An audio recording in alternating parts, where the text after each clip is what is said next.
Greetings, everyone. My name is Phyllis Greenberg Heidemann, and as president of the International March of the Living, it is my honor to welcome you to today's Survivor Speaks webinar featuring Mala Tribich. The International March of the Living is an educational program which brings participants to Poland and to Israel each year to study the history of the Holocaust and to examine the roots of anti Semitism, prejudice, intolerance, and hatred. Since its inception in 1988, this organization has been dedicated to the memory of the millions of innocent victims who fell at the hands of the Nazi regime during World War II, to pay tribute to its survivors and to recognize the heroism of its valiant liberators. It is a mission we hold very dear. Over the last 3 decades, more than 260,000 participants from 150 diverse communities in 52 countries around the world have marched the 3.2-kilometer path leading from Auschwitz to Birkenau on Holocaust Remembrance Day. They marched to stand against the evils of hatred and in unison with the universal goal of the International March of the Living to inspire participants to fight anti-Semitism, indifference, racism, and injustice in every form by learning the lessons of the Holocaust's unchecked hatred as they visit the sites where so very many atrocities against humanity occurred. It is our deep belief and fervent hope that through education and understanding, no tragedy of such unimaginable magnitude will ever befall another people again. We hope that our participants and our alumni learn from the past to do their part to help ensure a better future for all. It is now my distinct personal pleasure to introduce to you my dear friend, my fellow board member, and a tireless devotee to Holocaust education and its true relevance to the future, Scott Saunders of London, England.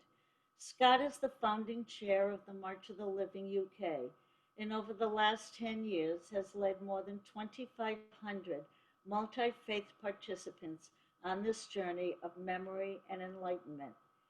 Prior to returning to his native London and introducing our organization to the United Kingdom, Scott was living in Asia and in 2007 led the inaugural March of the Living delegation from Hong Kong to Poland. It is commitment like Scott's and memoirs like Mala's that keep the flame of history alive as we pass the mantle of leadership, trained with understanding of the past, on to the next generations. On behalf of all of us at the March of the Living, I say thank you to each of you for sharing your time with us today. Scotty, we thank you for all you do to make the world a better place. And Mala, we thank you from the bottom of our hearts for opening up your heart and sharing your most inspiring story with us. Each of you give us hope, and each of you give us strength. Thank you, Phyllis. Thank you so much for those very kind words, and thank you everybody for signing in this evening, maybe this afternoon or this morning in America. Mala, it's always a pleasure. I've had the honor of being with you both in Poland and in London at various events. I've heard you speak many times. You're an inspiration to so many of us, and it really is something very, very special to be able to talk to you here this evening in front of this audience. You were born in Piotrkow, in the area south of Łódź in Poland. I promised I wouldn't say the year that you were born, but I can say that it was your birthday recently, so a belated happy birthday.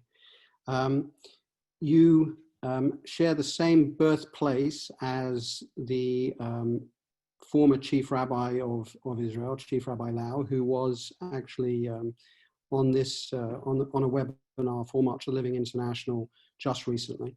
I know that you didn't know him personally growing up, but I know also that you have spoken to him many times on March of the Living and shared stories of your hometown. Just to begin with, if you could possibly talk a little bit about your family growing up in Piotrkow before the war. Hello, everybody. I don't actually mind people knowing my age. They can look it up. It's everywhere.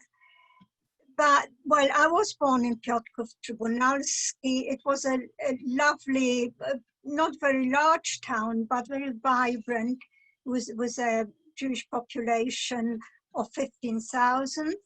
I am the middle child of 3, with an older brother, Ben, and a younger sister, Lucia. And before the war, my life was very happy in a loving family. I had cousins, lots of cousins and friends. And the Healthcott family was spread over several towns around, and we used to visit. We had a very sort of close and strong family. We all kept in touch all the time. And well, what else can I tell you? It was a very, very happy time for me before the war. And then on the 1st of September, war broke out and everything changed. So I'm going to bring you to that point because the bombing began, I believe, on Saturday the 2nd of your town.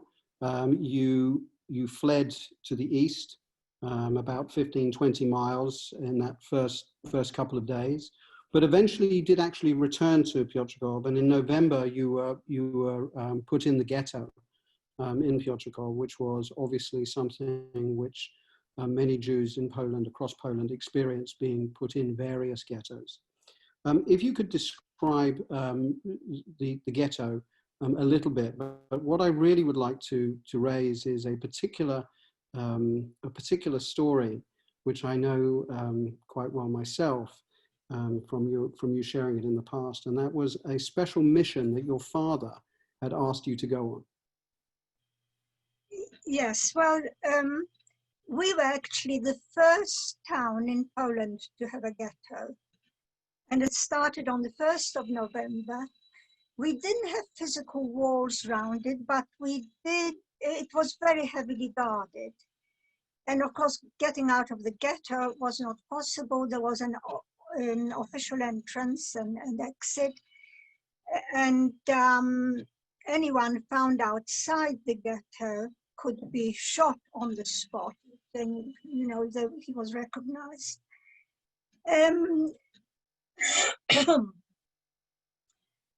Now, it was dangerous to go out of the ghetto, but my father was quite fearless and took lots of chances, and he always seemed to get away with them, but ultimately he didn't, unfortunately. He did quite a lot of sort of trading outside, so bringing food into the ghetto. And he had a message for one of his suppliers, and he wanted me to go with that message to give that message to the people on that farm. And my mother was, of course, very unhappy. She didn't want me to do it, but my father said, "Oh, you have nothing to worry about. She is blonde with blue eyes. No one ever will take her for Jewish, and it's perfectly all right." Well, I went. I carried this message, not on paper, and I arrived at the farm. They treated me very well. They welcomed me, gave me a glass of milk, which was quite a luxury in those days. And I sat there for a little while, and then they said, "We're going into the ghetto with the goods. We'll give you a lift." So I sat on that, and that was a cart and a couple of horses and 2 men. And I sat somewhere among the sacks of whatever it carried, sugar, flour, and so on, provisions, lots of provisions. And on the way, we were stopped by 2 gendarmes. We we used to call the Germans in uniform as gendarmes. They stopped the cart and they looked at me, and I immediately said that I got a lift from these people. I don't know them. I don't know who they are. I've nothing to do with them. And they immediately said, that's all right, you can get off. They were arrested, the goods were confiscated, and I was very lucky to get away with it. And of course, the thing is that I had the presence of mind to say, because I had been prepared to say, but I didn't expect it to be stopped. So the fact that I made up the story very quickly, and I got away with it. So that was really lucky. But to tell you just a tiny bit more about the ghetto, as Rabbi Lau said when he was speaking, he said, well, a ghetto is a ghetto, and that's true. But we were the first ghetto, so we're a bit of an experiment.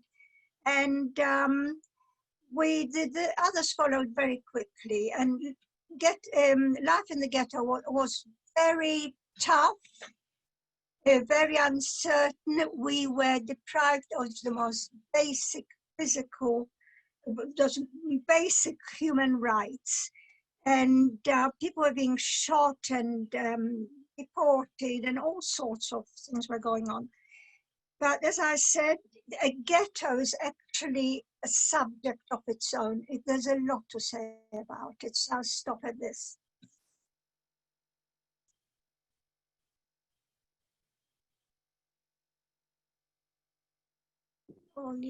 Sorry, it's okay. I think that you have described the ghetto as a place of major deprivation growing up in that area, and certainly something that you have spoken about in the past. But you're correct; it is a whole topic, and I've heard you speak just on the ghetto. So we will move on to a particular story that I want you to share.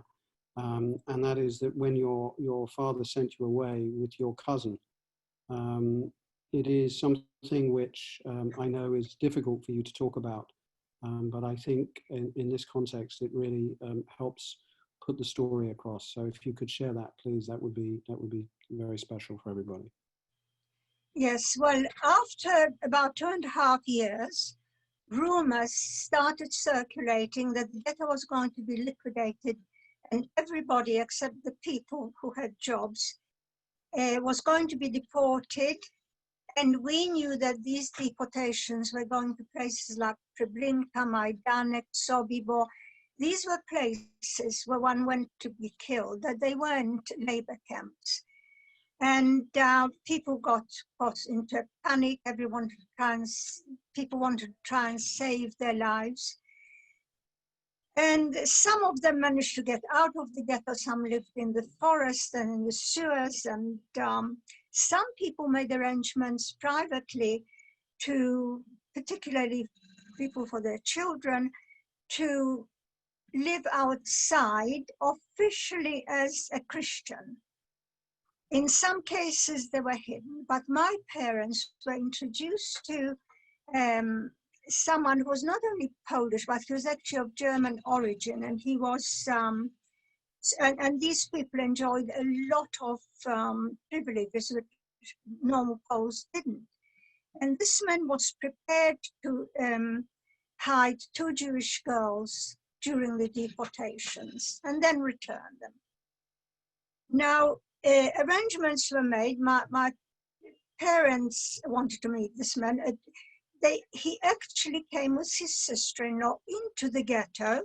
He was smuggled in so that he could be paid and all the arrangements could be put in place. And he said that he will take me first in a week's time, and then the week after he'd come back for my cousin. And so it happened. And I won't go into the details about the journey, which was very perilous, where it was very frightening, and because we're constantly worried about being recognized. And also there was actually a reward for handing in Jews. And if anybody looked at us for more than perhaps a few seconds, we immediately thought they're suspecting us. We traveled separately, but we went through the same sort of motions of the journey. And we got there, we were to the outskirts of Czestochowa. We were not exactly, they weren't thrilled to have us, but they tolerated us, and they weren't, and they weren't bad to us. They didn't ill-treat us. I won't go into many details because it's a long story, but they, my cousin Ija, well, I didn't tell you at the outset that the second girl was going to be my cousin Ija. She was a year younger than I then was 12 and she was 11. And she was an only child, Ija Klein. And she was so unhappy being away from home. She was terribly frightened. She was fretting. She was, we were very vulnerable, and we were afraid of being discovered. Sometimes when there was a knock on the door, it was okay for us to stay out, stay as usual. Other times they would quickly bundle us under the bed or into a wardrobe, anywhere out of sight. So we never knew where we were. But Ija was so unhappy, she couldn't bear it, and she wanted to go back to her parents. She asked to be taken back. She was told that she can't go back because the deportations are still happening. And she said that her parents have very good friends in Piotrkow who are hiding their valuables. They will take her in. And the men said, okay. She went off to Piotrkow, and I thought how lucky she was. I was still languishing there for what seemed like a lifetime. But eventually the time came for me to go back. It was arranged that I would meet my father in the flour mill, which before the war belonged to him with partners. Now he was lucky to have a job there. We arrived at this large sort of place on the top floor. And there was my father waiting for me, but also my uncle, Joseph Klein, Ija's father. My uncle looked at us and he went white with surprise. He said, "Where's my daughter?" And the men said, "I brought her back. I took her to your friends." He told the friend's name. He knew it. And he said, "But she's not there. Where is she? What have you done with my child?" And I still remember vividly my uncle with his hands behind his back, looking at the ground, pacing there and back, saying, "What have you done with my child?" And that's the end of the story. We don't know till this day what happened to Ija. My uncle was arrested and then shot with other people in the Jewish cemetery soon after that. My aunt survived the war, and when she was liberated, from a German concentration camp, from Bergen Belsen, her first priority was to go back to Poland and try and find Ija, find these people. And she did that at a great cost, because one was taking one's life into one's hands, traveling in Poland after the war, because I have heard some terrible stories, one of them that happened to my brother. But she got to Poland despite all the difficulties, and to Piotrkow and to Czestochowa, and there was no sign of these people. They had gone. But these good friends told her the story. I didn't know, I learned it afterwards, some years later. They said that this man turned up with Ija on their doorstep. They collected a suitcase full of valuables, and he left with Ija and the suitcase. And my aunt said to me, how could anybody do away with child? We don't know what to call it, murder child. We don't know what he did with her. So how could he do that? I would have given him everything I possessed if only he had saved her. And she lived with this terrible pain right till the end of her life. And she finally settled in Israel. And we used to visit and used to see her quite often. But we hardly ever talked about Ija because it was too painful. But on occasions, she would say something like, when we did talk about her, she would say, my Ija had to go into the gas chamber by herself. There was nobody to hold her hand. And she kept sort of occasionally mentioning things that were so painful to hear. And I can't really bear to repeat them. But I think that towards the end of her life, I visited her as often as I could. And on that occasion, she was in a hospital, in a sort of nursing home. And she said something to me that made me realize that at least at the end, she still used to make me, take me for Ija, because on one occasion she said in Yiddish or German, it's practically the same. She said, as I was leaving her, she said to me, she embraced me and she said, "Du bist doch mein Kind." And well, eventually she died. She lived for quite a good age, but with a lot of pain. Mala, thank you so much for sharing that particular story. I mean, I have heard that many, many times, and you repeat that story, and we've even spoken privately about it, and it always has a very long-standing thought in my mind, just at the uncertainty that every day brought, and the horror and fear that every day brought. That takes us to 1943, when, as you said, Iji's father was shot in 1943. You have obviously mentioned her mother, who went on to Israel, and really it lived with her, as you have described, for the rest of her life. What I'd like to do is go on to when the ghetto was going to be liquidated in July 1943. And you at this stage were going to be deported.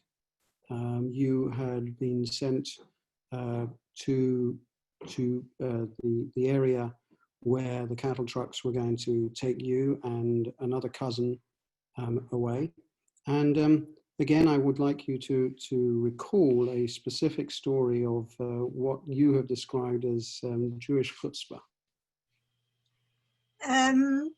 Yes, well, I got back into the ghetto. When I did, I found my family intact, but that was very unusual. Most families disappeared altogether. Some had been just dissipated, one or two members left. But we were very lucky because we had all been, my brother Ben had a job and the rest of the family were in hiding, and we all survived the deportation. But alas, not for long, because although the Germans realized that a lot of people had hidden themselves during the deportation, and they were now returning, and they turned a blind eye. Well, they had an agenda. There were two groups of people with tools, the factories, a plywood one and glass works. And they were people, the number of people, there were a few hundred, and they had their jobs and they were safe. But all the returnees had no right to be there. They were illegal, and they called them the illegals, but they kept quiet. They let us drift in, and then they, as they were close to liquidating the ghetto, they searched it very, very carefully and got all the people out who were illegal. And the rest had their jobs. They were either at work or in the ghetto because there were shifts. And I was among the illegals, but before that, they had they had taken an aunt. This was the Helford aunt on my father's side. They had taken her for deportation to some camp. That wasn't the main deportation. They were constantly deporting people. And she was taken away screaming, "Who look after my child?" She had a 5-year-old daughter, and or Hanya, as we called her then. And she was taken away. And by then, I was the only female Helfgott left. And it was down to me. I was then 12, and Hanya was 5. And I looked after her. So when we were being deported, I was with Hanya. The two of us, along with a lot of other people, were taken outside this small ghetto now. And we were lined up outside in a column, and there were lorries coming and picking us up and taking us away. I was towards the end of the column, and it was all very frightening. Deportations were absolutely shocking, but I won't go into that. And as we're nearing, we were so moving forward as the people were leaving in the lorries. I spotted a German, he was actually a German officer, was obviously in charge, but he was just looking on. And I don't know what gave me the idea, but I quickly went up to him. It was only a few steps, but I could have been shot if anyone spotted me, because we're surrounded by German soldiers and Jewish policemen, and it was quite a scary deportation. And I went up to him and I said, "I've been separated from my father and brother. They're inside the ghetto. Can I go back to them?" And he looked terribly surprised, a little bit. He had a kind of slight smile on his face. I don't know what he was thinking. We were very, very, very surprised. And he called over a German, he called over a policeman, a Jewish policeman, and said, "Take her back into the ghetto." Now, on the way, I stopped. I said, "Just a minute, I've got to get my cousin." And he said, "You can't, because she hasn't had permission." So there was I with this dilemma. Do I lose the chance of being reunited with my own family that was still left? Or should I, or do I go back to Anne? But at that time, well, I was arguing with him all the time, but I wanted to think about this because the Holocaust was full of such dilemmas. And anyway, I argued and argued. Eventually he said, "Oh, go on, quickly take and go back in." But what I actually haven't told you, that during that time in the ghetto, before they had these sort of remnants like us out, or for the final, deportation, they actually rounded up all the illegals while we're still in the ghetto, and they put them in the synagogue. They were kept there under terrible conditions. They were being guarded by Ukrainian soldiers who used to shoot through the windows and kill people or maim them, but they were doing it to amuse themselves. They were bored. And then one day on the 20th of December, 1942, they marched them out of the synagogue at dawn. They marched them to the local forest called Rakov, and there they were killed in the most horrific way. They found their communal, or several communal graves waiting for them, but they did it in groups. And it's something that we know what happened because witnesses came to tell us, but in any case, it's well documented in many books. There were these sort of forest killings that were taking place all over Europe, and actually the largest one was in Babi Yar. So that's how I lost my mother and sister. And so there were just 3 of us left, then my cousin joined us, and we were 4. We were very lucky to get back in with the group where my father and brother were, and then we were allocated to the plywood place where I became a slave laborer, and we were there, well, I don't know, I won't describe the conditions were very, very bad. And I was looking after Anne, who didn't work because she was so young. But eventually, after about 18 months, a little more than 18 months of really hard labor, we were finally deported. So that actually brings me, so first of all, again, thank you for sharing that. And you did preempt me because I was actually going to ask you about your mother and your sister. But that came before. So you answered Yes. before I'd even asked. Mm. But we now move forward towards the end of 1944, when you were actually deported. Your father and brother Ben were sent to Buchenwald, and you and Hania found yourself on a cattle car and then ended up in Ravensbruck. Now, obviously, the war was, it was coming towards the end of the war. The Russians were moving rapidly west through Poland. But on your arrival in Ravensbrück, you have described in the past those conditions and the way you were degraded and dehumanized, which obviously we've heard stories of other survivors from other camps.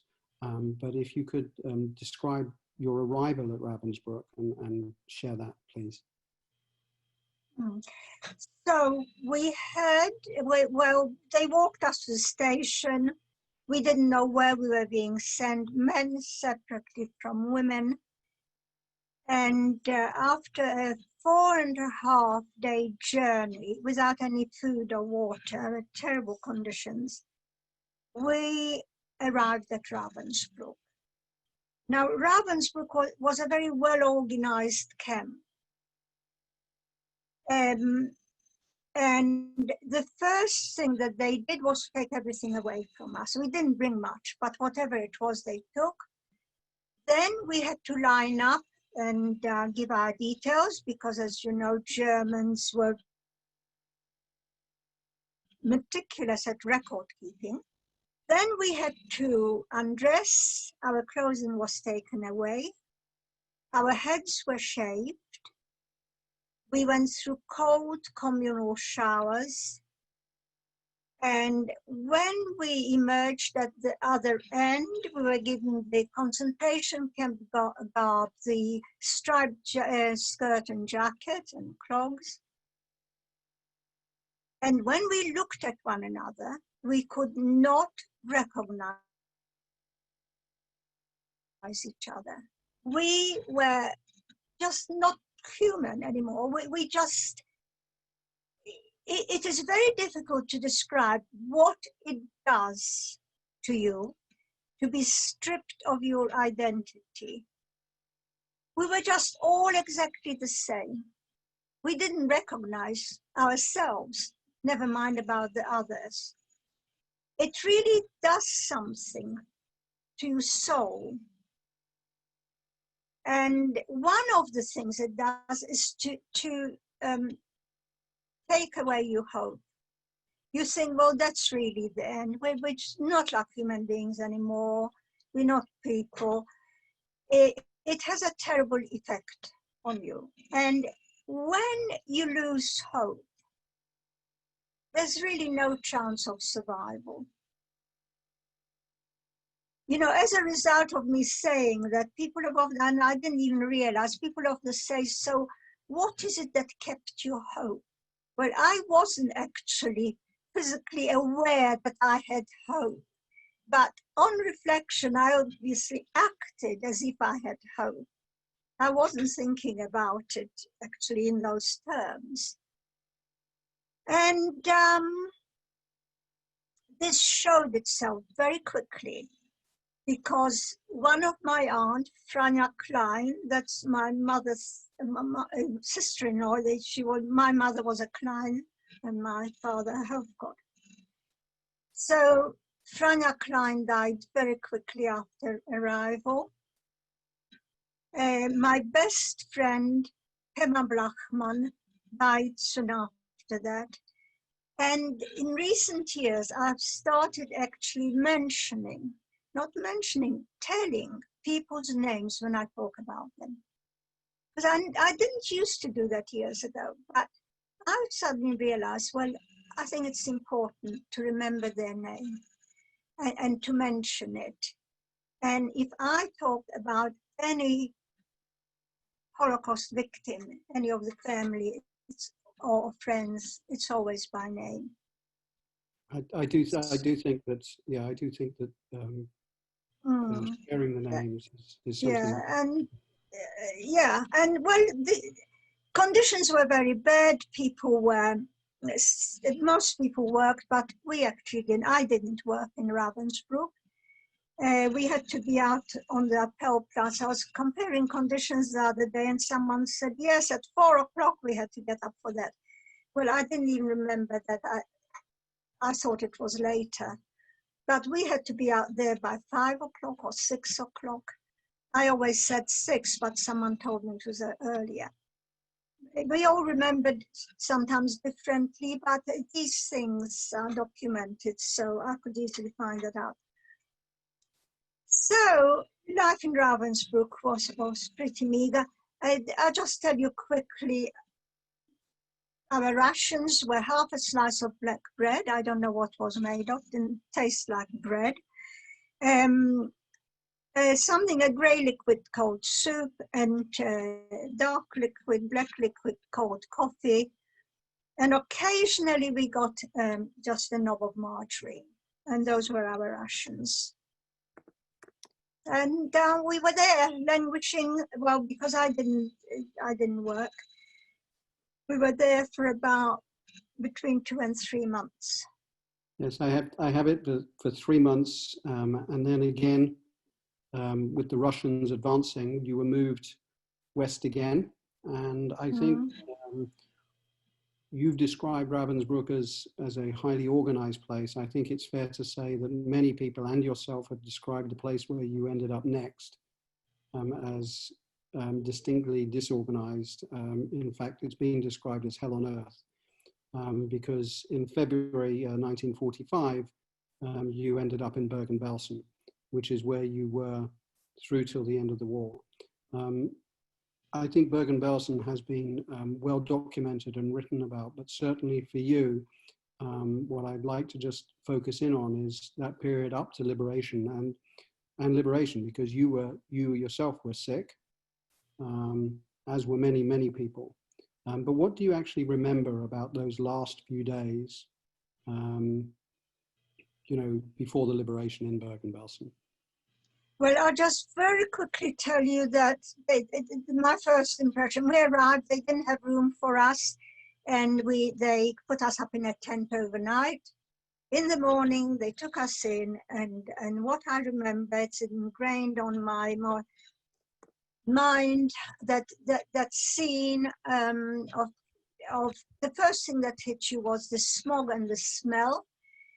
And you could see people, but there were skeletons, and they were shuffling along aimlessly. And as they were shuffling, they would just collapse and die. And there were dead bodies everywhere, and there were sort of mountains of bodies. And they were, you know, naked, twisted, decaying corpses. It was just a horrific scene. And I was very lucky. Shall I tell you that now, or do you want? I don't want to talk too much. Well, in Bergen Belsen, even with the well, first of all, I got into a children's home. I heard from someone on the way to the barracks, which were very overcrowded, that there's a children's home, and I quickly set out to find it. It was a home for Dutch children with a very special, very interesting story, which I don't have time to tell you. But we managed to get in, and it wasn't easy. That's another story of its own. But even there, I succumbed to typhus. It was rife in Bergen Belsen. And I remember lying on my bunk, on an upper bunk by the window, and I was seeing, I must have come back into consciousness where I looked out, I could see people running. And I didn't know why they were running or where. The only thing I could think of, I thought, how have they got the strength to run? Because typhus is so debilitating. You can't move a muscle. And that was the 15th of April, 1945, when I was liberated by the British. And that's where the war stops for me. But just a couple of questions that I'm being asked on the chat that I'm following here. What happened to Hania there in Bergen Belsen? Well, she also had typhus. I didn't know at the time. I didn't know where she was, but she was obviously now for the first time in so many years. There were actually people looking after us. They weren't proper nurses. We called them nurses. They were inmates, but they were very kind. And I also had typhus, but I think she had it milder, and survived.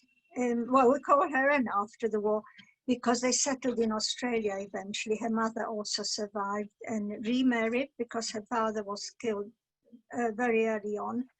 And this man she married was a most wonderful father to Anne.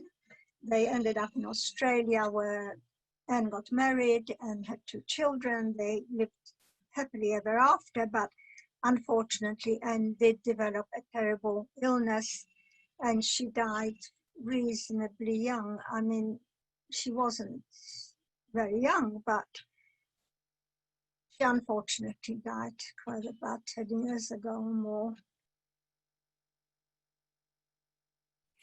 And another question that has come in, if I can just ask you, taking you back to Ravensbruck, what did you actually do in Ravensbruck? You know, what was your, not profession obviously, but what were you assigned to do? I wasn't assigned. I think that they probably had some compassion for children because I was a child effectively. I was 14 and was only 7. And we didn't do anything. We were just languishing. We were on roll call in the morning for hours on end. It seemed just absolutely unending. And And I can't really remember what we did. But I do know that people did go to work. Some people worked in the fields digging up vegetables in February in Germany. If that didn't kill them, I don't know, anything wouldn't kill them. And I remember my aunt, who was one of those vegetable diggers, she brought me back a carrot or turnip one day, and that was absolutely wonderful. But we didn't do very much. I really don't know. In Bergen Belsen, we did a little more because we were among children and they tried to somehow keep us occupied, only talking to us or with us. And I do know that there was a big factory in Ravensbruck, Siemens, and people were employed there from the other barracks and from, this was a very large camp, but I didn't work. Thank you for that. I'd like to now move to after the war. You went to Sweden. You were sent to Sweden with other children after the war, partially to recuperate and to heal. And then eventually in 1947, you got a letter from England telling you that Ben, your brother, had survived. Just tell me a little bit about that reunion. Well, I learned while I was in Sweden that Ben survived. But I'm often asked, so how did he survive? Where did he, how did you get reunited? He actually, Ben was rather like my father, very enterprising. And the first thing he did after the war, as soon as they were liberated, he made his way back to Piotrkow because he wanted to see who survived, what's happening. And when he got there, he met somebody who was in Bergen Belsen and said that he had seen me after the war in Bergen Belsen. So Ben knew quite early on that I had survived. We learned later, well, I learned it from Ben, he learned it before me, that unfortunately my father was shot trying to escape from a death march. Had he not been so brave as trying to escape, he would have survived because it was very close to the end of the war. It was only a couple of days before the end of the war, wasn't it? Yeah. So that was really tragic. And Ben was inconsolable when he heard of the, when he was separated from him, because they were together. But then they were separated, they were sent on different transport. Yeah. And then you came to London. Yes, and then in Sweden, I was actually being prepared to go to Palestine as it was then. I was with a group. We were the first few, well, not few months, perhaps a month or two, because we went there in July during the summer holidays. And they placed us in sort of resort places like the lakes. So we recuperated, we had a great time, we indulged in eating meat. I was eating too much. And we were sort of recovering and quite happy. I suppose we didn't really give too much thought to what we'd left behind and all those terrible war years. But we were, because we're young, we were kind of trying to do things, have some sort of a life. And they organized quite a lot of really lovely things for us. But ultimately, they created a school, like a boarding school, but we're all survivors. And we were studying. And apart from the sort of important general subjects, we were doing a lot of Hebrew, and a lot of what we call Palestinography. And they were really preparing us to go to Israel. And most of my friends went to Israel. But when I finally found out that Ben had survived, which was, well, one of the happiest days of my life, he discussed it with the organization here that brought him over, which was the Central British Fund, now the World Jewish Relief. And they decided that I should come here to be reunited with him. So I left all my friends behind. I'm still in touch with those that are still alive in Israel. I came to England. So in actual fact, the decisions were made for me. It isn't that I chose to do certain things, but luckily all the decisions were the right decisions for me. So I'm very grateful for those, the people that made them. Well, you came here, and in 1949 you met a young man. I met a wonderful young man who asked me to marry him. You got married. You had 2 children. 2 children, yes. And I have 3 grandchildren. And that's it really. Unfortunately, I lost my husband quite a long time ago. Yes. But I had a very happy marriage, and I married into a lovely family who really embraced me and welcomed me, and they were just like my own family. Well, they became my own family, but they were lovely people. If I can ask a couple of final questions to you. I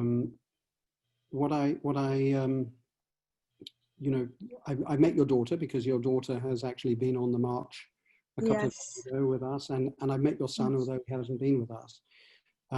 When did you decide to really, because obviously when you first came, nobody spoke about the Holocaust, survivors didn't speak, and you've described the times were very difficult and different to later on. When did you first decide to tell the stories to your children, and then obviously to a broader audience? Well, you'll be surprised to hear that I never told them the story. We just didn't talk about it. But my children were really well informed. They did their own research. They didn't ask me. Well, yes, if it was a general question about the Holocaust, they knew that I had been through the Holocaust, but they were at first too young to tell them. When they got old enough, they started learning about it themselves, and we discussed it as and when. When it came up, we discussed it, but I never made a point of telling my children. And I think that quite a lot of people didn't, but there are some people who had set their children down and said, look, I'm going to tell you my story, now you listen. It wasn't like that. But they're very well informed, because Shannon is an avid reader anyway, till this day, and she read an awful lot about it, but I never knew. I didn't look at her books. Perhaps I wasn't a very good mother, but I didn't look at what she was reading. Anyway, she read those books away from me. I never saw them. And Jeffrey was always very interested, to the extent that he actually went on a course in Yad Vashem. So he knows more about the Holocaust than I do, I think.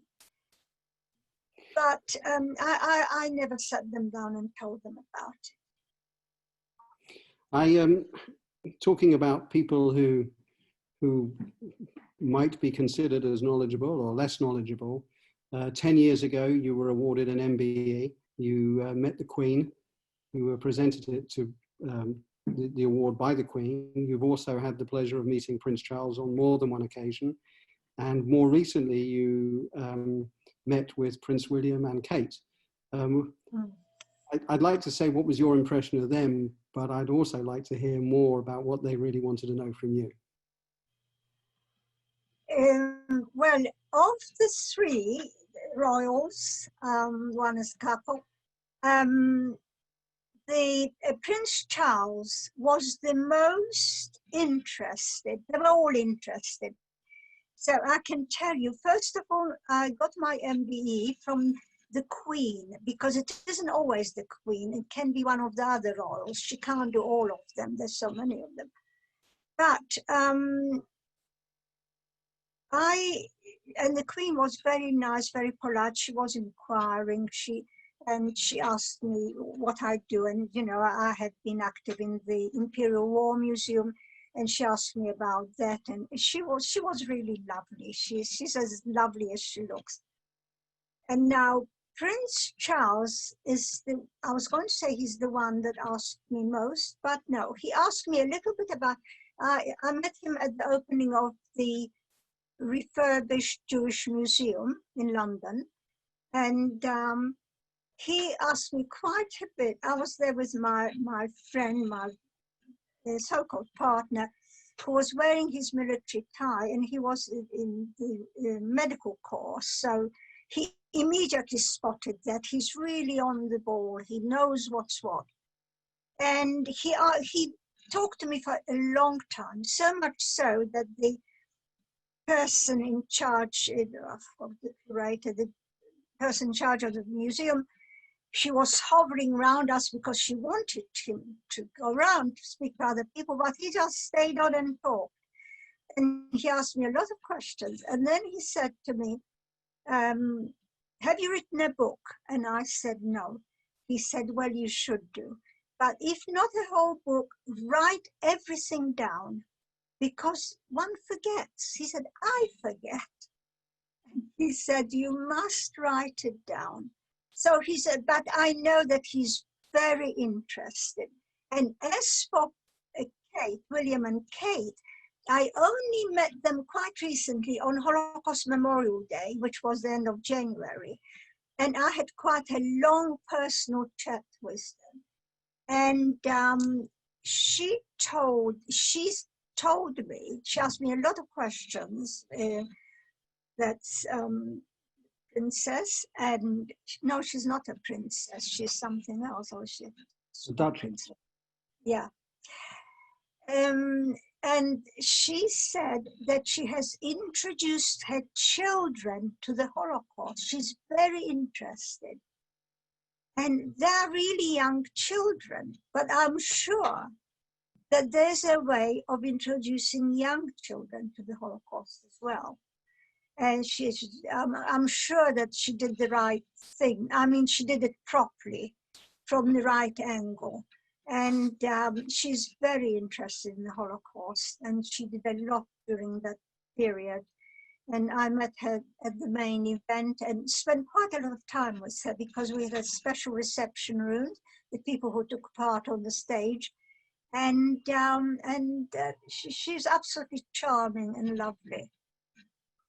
So I think that would be a good time to bring this to a close. Before I give some final remarks and thanks, would you like to give a message? There will be a lot of students and high school students who will be watching this afterwards. Would you like to give a final message for today on the importance of Holocaust education and the lessons, perhaps very briefly, of what could be learned? Well, I've done an awful lot of going around schools. It's the Holocaust education. And it is on the curriculum in England, and it is very important. And in fact, the authorities themselves have come to the conclusion that there is a very important message in the Holocaust story, because it demonstrates what can happen when a civilization breaks down, when someone like Hitler rules, and when there's prejudice and discrimination, and society just fails everybody. And lessons should be learned from the Holocaust. That really illustrates it very well. And they want to listen, children want to listen to the Holocaust. And I know that I always get a wonderful reception from the students. And they're very grateful to be able to listen to a Holocaust survivor. Mala, I have had the honor of spending the last, I think, 9 years with you in Poland each year on March of the Living. You have accompanied March of the Living UK, you and other survivors. You have inspired so many people, not only within the March of the Living world, but in the broader educational world. I think on behalf of March of the Living UK, I'd like to thank you personally. It is always an honor to listen to you. I could never tire of the stories, however hard they are. On behalf of March of the Living UK, I'd also like to thank March of the Living International, who have put this together. We are partners in crime. Phyllis, I know that you're on there somewhere. Thank you for the words at the beginning. And thank you to everybody here who has joined us for this inaugural Survivor Speak. It's a series. We're so grateful again to you, Mala, for taking the time this evening. I know that you are becoming quite an expert on Zoom as well. We have many more exciting programs on the horizon, including further Survivor Speaker series, fireside chats, and more educational webinars. Please visit the website, www.motl.org, for more information. We look forward to seeing you then. Again, I would like to thank everybody for taking their time this evening or this afternoon in the US or South America or wherever you are for signing in. And Mala, especially, an enormous thank you for giving us this amazing last hour of insight and memory. Thank you.